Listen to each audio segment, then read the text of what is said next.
এইমাত্র পাওয়া খবরে জানা যাচ্ছে যুক্তরাষ্ট্রে আবারও উত্তেজনা ছড়িয়ে পড়েছে। ইউনাইটেড স্টেটসের বিভিন্ন শহরে রাস্তায় নেমেছে হাজার হাজার মানুষ। সামাজিক যোগাযোগ মাধ্যমে ছড়িয়ে পড়া ভিডিওগুলোতে দেখা যাচ্ছে বড় ধরনের জনসমাগম এবং বিক্ষোভ। এই বিক্ষোভের কেন্দ্রবিন্দুতে রয়েছেন সাবেক প্রেসিডেন্ট ডোনাল্ড ট্রাম্প। তাকে ঘিরে নতুন করে শুরু হয়েছে তীব্র রাজনৈতিক আলোচনা ও সমালোচনা। প্রত্যক্ষদর্শীরা জানিয়েছেন অনেক জায়গায় বিক্ষোভকারীরা প্ল্যাকার্ড হাতে স্লোগান দিচ্ছে।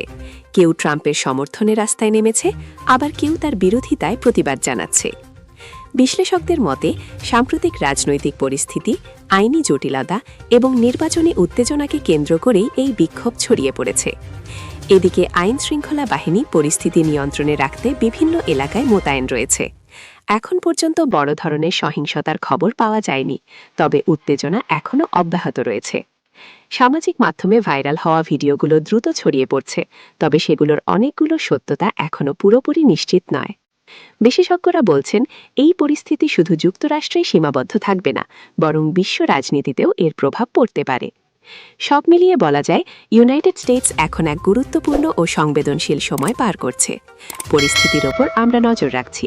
নতুন আপডেট পেলে আপনাদের জানানো হবে। ধন্যবাদ।